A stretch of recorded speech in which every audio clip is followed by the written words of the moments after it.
গণতন্ত্র হলো মূর্খের শাসন এবং আপনি আমি হলাম ভেড়া। I have a plan. I have a dream. আমার ভোটার আমি ভাই। এখন আছি নির্বাচন কমিশন অফিসের সামনে। इतने तेजस्वी लोग हैं हमारे पास। Stupid president. না, এটা আমার কথা না, বিখ্যাত গ্রিক ফিলোসফার প্লেটো ডেমোক্রেসি নিয়ে এমন টাইপ মন্তব্যই করেছিলেন। সক্রেটিস ডেমোক্রেসিকে বলেছিলেন সোশ্যাল শিপরেক। মডার্ন এরায় এসে থমাস জেফারসন, ফ্রেডরিক নিয়েসে, এমনকি উইনস্টন চার্চিল পর্যন্ত একবার বলেছিলেন democracy is the worst form of government. কিন্তু এত কিছুর পরেও গণতন্ত্রকেই আমরা মানি। আমাদের পাশের দেশ ভারতকে বলা হয় বিশ্বের সবচেয়ে বড় গণতান্ত্রিক দেশ, যেখানে নরেন্দ্র মোদী 3 বারের প্রধানমন্ত্রী। পৃথিবীর সবচেয়ে শক্তিধর দেশ ইউএস এর ইলেক্টেড প্রেসিডেন্ট ডোনাল্ড ট্রাম্প। গণতন্ত্র না থাকা মানে সেই দেশ খারাপ, তার উপরে স্যাংশন বসাও, মারো, ধরো, আরো কত কি। কিন্তু কেন গণতন্ত্রকেই আমরা গোল্ড স্ট্যান্ডার্ড মনে করি? গণতন্ত্রে যদি এতই সমস্যা থেকে থাকে তাহলে অন্য কোনো অল্টারনেটিভ কেন আমরা ধরি না? আপনি যদি একজন ভোটার হয়ে থাকেন তাহলে এই ভিডিও আপনার পুরোটা খুব মনোযোগ দিয়ে দেখা উচিত, কারণ এই ভিডিওতে আমি গণতন্ত্রের প্রবলেমগুলো যেমন তুলে ধরবো তেমনই এর সলিউশনটাও আপনাদের সামনে উপস্থাপন করব। আপনি রিয়েলাইজ করবেন গণতন্ত্র ভালো নাকি খারাপ, এটা সম্পূর্ণটাই আপনার হাতে। Because democracy basically means government by the people, of the people, for the people.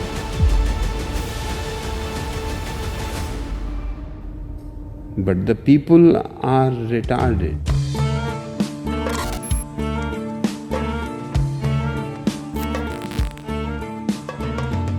আপনি কাকে ভোট দিবেন বা দিয়েছেন এটা আমার প্রশ্ন না।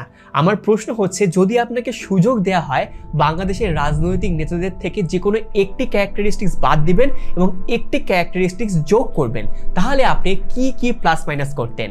একদম অনেস্টলি আপনার অ্যান্সারটা কমেন্ট করুন। আপনাদের অ্যান্সার দেখেও অনেক কিছু বোঝা যাবে। গত 2 শতাব্দীতে পৃথিবীতে মানুষ একটি জিনিস বুঝতে পেরেছিল, সেটা হচ্ছে রাজা বা রানী তারাও কিন্তু সবকিছুর ঊর্ধ্বে রক্তে মাংসের মানুষ। তারাও খায়, তারাও ঘুমায়। এই রিয়েলাইজেশনটাই রিপাবলিকদের জন্ম দেয়, এবং রিপাবলিকে যেখানে জনগণের মতামত গুরুত্ব পায় সেখানে গণতন্ত্রের এক ব্যক্তি এক ভোট খুবই লোভনীয় একটি স্বপ্ন দেখায়। লিঙ্কনের democracy is for the people, of the people, by the people দিয়ে আসলে এটাই বোঝায়। আপনি আমি একজন কোটিপতি ভোটের দিন সমান। আর এখানে সবচেয়ে বড় সমস্যাটা আসে, ডেমোক্রেসি সুযোগ করে দেয় অযোগ্যের শাসনের। এক্সাম্পল দিয়ে বুঝাই। অযোগ্যের কথা বললে বিশ্ব রাজনীতিতে যার নাম সবার আগে আসবে সে হচ্ছে ভলোদিমির জেলেনস্কি, ইউক্রেনের প্রেসিডেন্ট। আরো কয়েকজনের নাম নেওয়া যেত, কিন্তু তাদের নাম না নিয়ে আমি জেলেনস্কির নামে কেন নিলাম? কারণ তার কাহিনী বললে আমি এক ঢিলে 2 পাখি মারতে পারবো। জেলেনস্কি কিন্তু পেশায় কোনো রাজনীতিবিদ ছিলেন না, তিনি ছিলেন একজন অ্যাক্টর, এবং বেশ ফেমাসও ছিলেন তিনি অ্যাক্টর হিসাবে। 2015 সালে একটি টিভি সিরিজ আসে সার্ভেন্ট অফ দ্য পিপল নামে, যেখানে তিনি একজন স্কুল শিক্ষকের ভূমিকায় অভিনয় করেন এবং তিনি ঘটনাচক্রে প্রেসিডেন্ট হয়ে যান। এই টিভি সিরিজ ইউক্রেনের মানুষদের মধ্যে এতটাই ফেমাস হয় যে জেলেনস্কি ইলেকশনে দাঁড়ালে তাকে তারা ভোট দিয়ে জিতিয়েই দেয়। চিন্তা করেন, আপনি একজন অভিনেতার রোল ভালো লাগায় আপনি আপনার দেশের প্রেসিডেন্ট তাকে বানিয়ে ফেলছেন। এইরকম কমেডি দুনিয়ায় কয়টা দেশে আপনি দেখেছেন? এবং এটা হতে পেরেছে তার একমাত্র কারণ হচ্ছে ডেমোক্রেসি। ডেমোক্রেসি অযোগ্যের শাসন করে দেওয়ার সুযোগ দেয়। জেলেনস্কির পরের কাহিনী আমরা সবাই দেখেছি। রাশিয়ার বারবার সতর্ক করে দেওয়া সত্ত্বেও আমেরিকার ভরসায় ন্যাটোর মিসাইল ডিফেন্স সিস্টেম বসালো। এরপর মাইর খেয়ে আমেরিকার কাছে গেল হেল্প নিতে। ট্রাম্প কি বেইজ্জতি করেছে জেলেনস্কিকে হোয়াইট হাউসে ডেকে নিয়ে গিয়ে, সেটা পুরো বিশ্ব দেখেছে। You're gambling with the lives of millions of people. You're gambling with World War III. Ukraine তাদের সার্বভৌমত্বের উপর এত বড় আঘাত নিয়ে এসেছে কারণ তারা ডেমোক্রেসির অপপ্রয়োগ করেছিল। ইনফ্যাক্ট বর্তমানে পপুলিজমকে ডেমোক্রেসির সবচেয়ে বড় থ্রেট হিসেবে দেখা হয়। এটা এমন একটা সিচুয়েশন যেখানে মানুষ বুদ্ধির চেয়ে জনপ্রিয়তাকে বেশি গুরুত্ব দেয়। ধরেন এক ক্যান্ডিডেট এসে বললো যে সে ইলেক্টেড হলে সবার আগে বাংলাদেশের নিজস্ব পারমাণবিক বোমা বানাবে এবং সেটা তাক করে রাখবে ইন্ডিয়ার দিকে। ইন্ডিয়া কোনো ভেজাল করলেই জাস্ট একটা সুইচ টেপার অপেক্ষা। অন্যদিকে আর এক ক্যান্ডিডেট বললো যে সে নির্বাচিত হলে জায়গায় জায়গায় প্রপার স্যানিটেশনের ব্যবস্থা করবে, যথাযথ শিক্ষার উন্নয়ন ঘটাবে। আপনার কি মনে হয় এই দুইজনের মধ্যে যদি নির্বাচন হয় দেশে মানুষ কাকে বেশি ভোট দেবে? আপনি 100% শিওর থাকেন ম্যাস পিপল প্রথম চাপাবাজকে ভোট দিয়ে জেতাবে। তারা চিন্তাই করবে না যে পারমাণবিক বোমা চাইলেই বানানো যায় না, একটা সুইচ টিপলেই জিতে গেলাম, বিষয়টা এমন ভাবে কাজ করে না। পপুলারিস্ট কথা বলে যে পপুলার হওয়ার মাধ্যম এইটা খুবই প্রবলেমেটিক। একজন মানুষ পপুলার হওয়া মানেই যে সে রাষ্ট্র পরিচালনার যোগ্য, এটা কখনোই হয় না। অনেক ক্ষেত্রে এর উল্টোটাই বেশি দেখা যায়। সেকেন্ড ওয়ার্ল্ড ওয়ারে যে হিটলার এবং মুসোলিনির উত্থান আমরা দেখেছি, তারা কিন্তু পপুলিস্ট রাজনীতি করত। আপনি বলছেন যে পপুলিজম ডেমোক্রেসিকে মেরে ফেলে, কিন্তু পপুলার না হলে তো আপনি ডেমোক্রেটিক ইলেকশনে জিততে পারবেন না, রাইট? ওয়েল, ডেমোক্রেটিক মডেলের সবচেয়ে বড় ফ্লগুলোর এটি একটি। আর এখানেই আসে ডেমোক্রেটিক পার্টির রোল।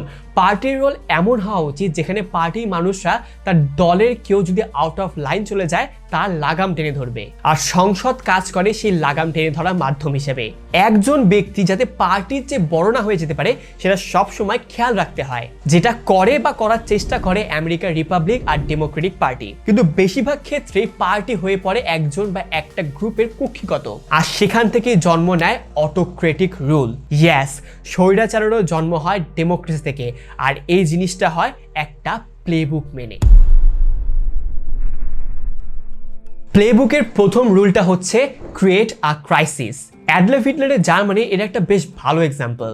গ্রেট ডিপ্রেশন থেকে বেরিয়ে আসা জার্মানি আস্তে আস্তে উঠে দাঁড়াচ্ছিল, কিন্তু হিটলার একটি ক্রাইসিস দেখায় জার্মানিকে।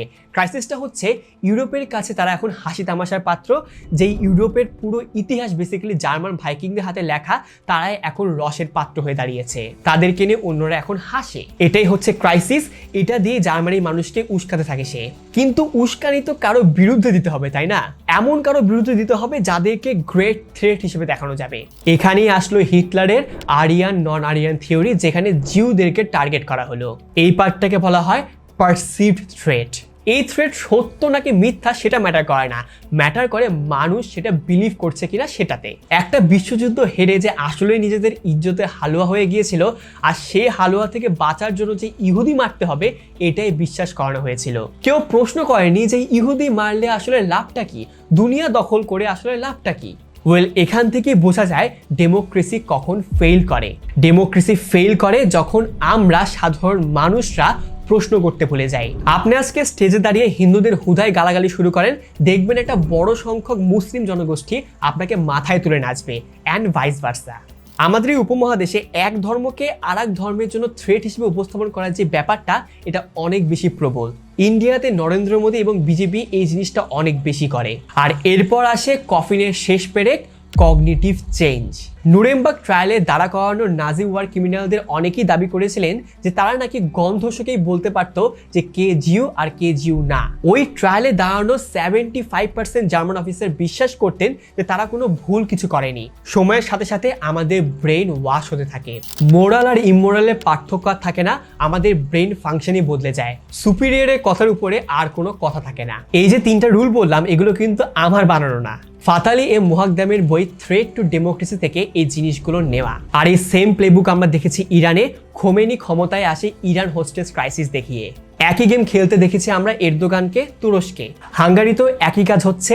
আপনি যদি শেখ হাসিনার 15 বছরের প্লেবুকটা একটু অ্যানালাইজ করেন, দেখবেন এই 3টে স্টেপ খুব visible: create a crisis, perceive threat and cognitive change. তার মানে ডেমোক্রেসি কি আসলে স্বৈরাচার তৈরি করা খুব সহজ একটি machine? The answer is no. ফ্লটা আসলে ডেমোক্রেসিতে না, ফ্লটা মানুষে। কার্নেগি ইনস্টিটিউশনের আর্টিকেলের মতে ডেমোক্রেসির 5টা মেইন ফ্ল আছে। Number 1, short termism. যেহেতু অল্প কিছু সময়ের জন্য ক্ষমতায় আসে, লাইক 4-5 বছর, তাই লং টার্ম প্ল্যান করার সুযোগ থাকে না। Number 2, pain aversion. এর মানে হচ্ছে যখন লিডাররা শর্ট টাইম গেইনের জন্য লং টাইম গোলের দিকে আর তাকায় না। Number 3, elite capture. Third world কান্ট্রিতে এটা খুব বড় একটি সমস্যা, যেখানে ভোট আসলে কেনা যায়। সো যারা ইলেকশন করে তাদের প্রচুর পরিমাণে টাকার প্রয়োজন হয়, এবং এই টাকার জন্য তাদেরকে যেতে হয় বিজনেসম্যানদের কাছে। আর এই বিজনেসম্যানরাই ওই পলিটিশিয়ানদের কন্ট্রোল করা শুরু করে যখন তারা জিতে যায়। Number 4, division and conflict. ভোটে জেতার জন্য এক দল আরেক দলের সাথে ঝামেলায় জড়িয়ে যায়, টক্সিক একটা এনভায়রনমেন্ট তৈরি হওয়ার সুযোগ সৃষ্টি হয়। আর 5 নাম্বার হচ্ছে ভোটার ইগনোরেন্স, যেটা নিয়ে আমরা আগে আলোচনা করেছি। একটু খেয়াল করে দেখবেন এই 5টা জিনিসই কিন্তু সম্পূর্ণরূপে ওই দেশের মানুষ আসলে কিরকম সেটার উপরে ডিপেন্ড করে। ইউনূস সরকার ক্ষমতায় আসার 1 সপ্তাহের মধ্যে আমরা ফেসবুকে দেখেছি মানুষ বলছে যে আগেই ভালো ছিলাম। ইউনূস সরকার পাস নাকি ফেল সেই তর্কে আমি যাব না, কিন্তু রাষ্ট্র ব্যবস্থা কখনো একদিনে বদলায় না। একজন নতুন নেতা আসার সাথে সাথে সুজলা সুফলা শস্য শ্যামলা দেশ হয়ে যায় না, সেটা বিএনপি আসুক, জামায়াত আসুক, এনসিপি আসুক, নাকি কোনো স্বতন্ত্র প্রার্থী। ডক্টর ইউনূস সাহেব যেটা বুঝেনি অন্য পলিটিশিয়ানরা কিন্তু সেটা বোঝে। তারা যত দ্রুত সম্ভব লোক দেখানো কিছু কাজ শুরু করে দেয়। প্রথম টার্মে তাদের মাথায় এটাই ঘুরতে থাকে যে মানুষকে খাওয়াতে হবে। ডোনাল্ড ট্রাম্প কিন্তু এবার সেটা করেছে। সে ক্ষমতা এসে পারুক আর না পারুক দাবি করেছে যে সে 8টা যুদ্ধ থামিয়েছে। আমেরিকার মানুষ কিন্তু ট্রাম্পের উপর হেভি খুশি। পাশাপাশি লিডারদের এটাও মাথায় রাখতে হয় যে লং টার্ম প্ল্যান করে আসলে লাভ নেই, কারণ সামনের বার আমি ক্ষমতায় নাও থাকতে পারি। সো দেশের সাস্টেনেবল গ্রোথ আসলে হয় না। তবে বাংলাদেশের মতো দেশের সবচেয়ে বড় সমস্যা হচ্ছে টাকা।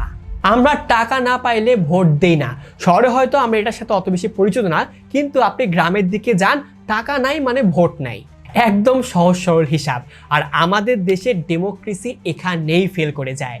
যে মানুষটার এইটুকু বিবেক নেই যে তার দেয়া ভোট দিয়ে তার দেশের ভবিষ্যতের ভালো মন্দ নির্বাচন হবে, সেই মানুষটাকে নিয়েই আসলে প্লেটো বলেছিলেন রুল অফ ইগনোরেন্স।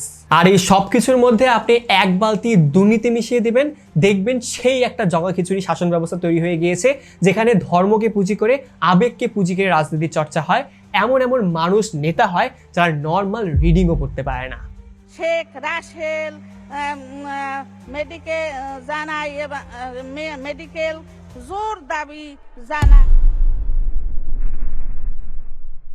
ডেমোক্রেসিকে এত গালিগালাজ করলাম, অন্যান্য শাসন ব্যবস্থার আসলে কি অবস্থা? সত্যি বলতে তাদের অবস্থা আরো করুন। যেমন সোশ্যালিজম বর্তমান ফ্রি মার্কেটের যুগে খুবই বাজে একটি পলিসি। আপনি পরিশ্রম করবেন আর আপনার লাভের গুড় খাবে সরকার, এটা তো আসলে হয় না। আমি জানি সোশ্যালিজম আসলে এই কথা বলে না, কিন্তু রিয়েলিস্টিক্যালি যদি ভাবেন, দুর্নীতি ছিটেফোঁটা থাকলেই সোশ্যালিজম আসলে ব্রেকডাউন করে। এরপর আসে থিওক্রেসি, অর্থাৎ ধর্মের ভিত্তিতে রাষ্ট্র শাসন, যেটা ইরান এবং আফগানিস্তানে কিছুটা মানা হচ্ছে। তবে সেটাও আমাদের দেশের মতো ডাইভার্স রিজিয়নে ঠিকভাবে ফাংশন করা খুবই কঠিন। এরপর আসে ফ্যাসিজম, যেখানে জাতীয়তাবাদের উপরে আর কিছু নেই। ব্যক্তি রাষ্ট্র সব ধ্বংস করে দেয়া যাবে যদি তাতে জাতীয়তাবাদ টিকে থাকে। এটা আসলে এতই ধ্বংসাত্মক যে এটার উত্থান মানেই সমস্যা। এখন আপনি বলতে পারেন যে অজ্ঞ মানুষরাই যেহেতু প্রবলেম, তাহলে কিছু সার্টেন ক্রাইটেরিয়া সেট করে দিই, ওগুলোতে যারা পাস করবে তারাই শুধু ভোট দিতে পারবে। কিছুদিন আগে হেফাজতে ইসলামের মামুনুল হক ভোটার আইডি কার্ডের কথা বলেছিলেন, যেখানে এনআইডি সবার থাকলেও ভোট দিতে পারবে এমন কিছু মানুষরাই যারা কিছু নির্দিষ্ট মাপকাঠি পূরণ করতে পারবে। রাষ্ট্রের মধ্যে 2 ধরনের আইডি কার্ড থাকবে, একটা হবে এনআইডি আর একটা হবে ভিআইডি। ন্যাশনাল আইডি কার্ড রাষ্ট্রের সকল নাগরিকরা পাবে, ভোটার আইডি কার্ড রাষ্ট্রের সকল নাগরিকরা পাবে না। এই সিস্টেমকে মেইনলি বলা হয় সীমিত ভোটাধিকার। কাগজে কলমে শুনতে ভালো লাগে যে যারা যোগ্য এবং শিক্ষিত তারাই শুধু ভোট দিতে পারবে, কিন্তু এটার মূল সমস্যা হচ্ছে কে ঠিক করবে যোগ্য ভোটার কারা। ইউএসএ, ইউকে, সাউথ আফ্রিকা সহ বিভিন্ন দেশে বিভিন্ন সময়, স্পেশালি 1800 কিংবা 1900-এর দিকে এই পন্থা ব্যবহার করা হয়েছিল, কিন্তু দেখা গিয়েছে যে এতে বৈষম্য বেড়ে যায়, সামাজিক অস্থিরতা বাড়ে এবং জনসম্মতি নষ্ট হয়। রাষ্ট্র ব্যবস্থার আরও অনেক টাইপ আছে, কিন্তু কোনোটাই আসলে এককভাবে কোনো রাষ্ট্রকে টিকিয়ে রাখার মতো শক্তিশালী না। দেখুন, আমি কিন্তু একক শব্দটি ব্যবহার করেছি, যেই শব্দটি অনেক বেশি গুরুত্বপূর্ণ। বর্তমান বিশ্বে বিজ্ঞান, প্রযুক্তি, মিলিটারি এবং স্ট্যাবিলিটির দিক থেকে কোন দেশ সবচেয়ে বেশি এগিয়ে? অনেকেই বলবে আমেরিকা, কারণ আমেরিকা অনেকগুলো প্যারামিটারই আসলে সবার আগে। বাট সব দিক একসাথে করলে সবার উপরে থাকবে চায়না। চায়না কি ডেমোক্রেসি? না। চায়না কি সোশ্যালিস্ট? না। চায়না আসলে কি? চায়না হচ্ছে ডেমোক্রেসি, সোশ্যালিজম এবং ক্যাপিটালিজমের একটি দুর্দান্ত মিক্সচার। তাদের দেশে দল একটাই, মানে সোশ্যালিজম। সেই দলের মধ্যে আবার ইলেকশন হয়, ডেমোক্রেসি, কিন্তু তাদের মার্কেটে আবার সবাই ফ্রিতে ইনভেস্ট করতে পারে, ফ্রি মার্কেট ক্যাপিটালিজম। মানে একক কোনো ব্যবস্থা না, সবগুলো মিলিয়ে দুর্দান্ত একটি সিস্টেম। তবে বাংলাদেশের সাপেক্ষে চিন্তা করলে আমরা এই কাজটি করতে পারবো না। আমাদের জন্য আসলে ডেমোক্রেসি ছাড়া কোনো উপায় নেই, কারণ আমরা এতটাই করাপ্টেড যে অন্য কোনো সিস্টেম আসলে আমরা দেশ বেঁচে দিতে পারবো।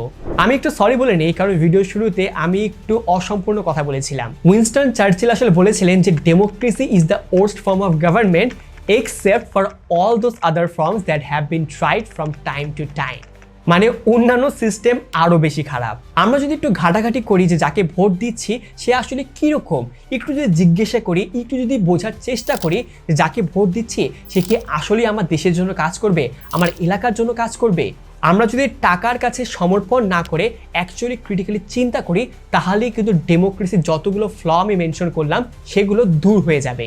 কারণ আমাদেরকে মানতেই হবে ডেমোক্রেসি অর্থাৎ গণতন্ত্রই এই মুহূর্তে মন্দের ভালো।